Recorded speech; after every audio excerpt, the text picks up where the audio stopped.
One of the things I talked about today was ultimately that the U.S. Dairy Export Council, through its partnership and work as a checkoff organization, is really helping to grow and develop demand overseas for U.S. dairy products around the world. And we've seen success in that area.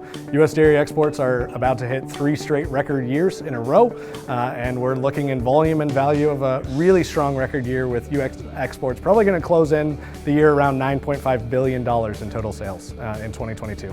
The U.S. is really actually a pretty diversified exporter around the world. So we export to Mexico, to Southeast Asia. Those are our 2 biggest markets, but we also have pretty strong market share in the Middle East, North Africa, and South America, the Caribbean, and China.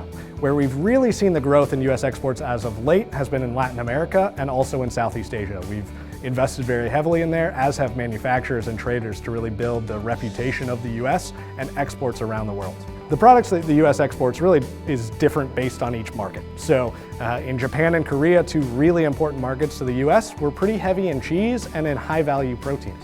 But in Southeast Asia and in Mexico, we export a lot of skim milk powder and non-fat dry milk, but we're also pretty strong in cheese in those markets as well. The U.S. is the largest exporter in the world of skim milk powder.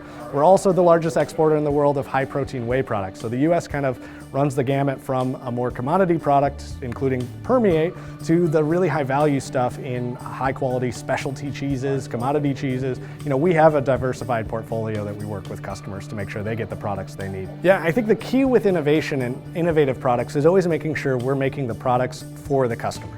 So what we've seen the change is perhaps less in a specific, here's a new product that we're pushing to the export market, but instead we're having customers tell the U.S. suppliers, tell the U.S. processors, here's what we want, can you change the specification to make it work for us? And that's how we're seeing processors adapt and making sure they're making the right product for each individual customer across the spectrum.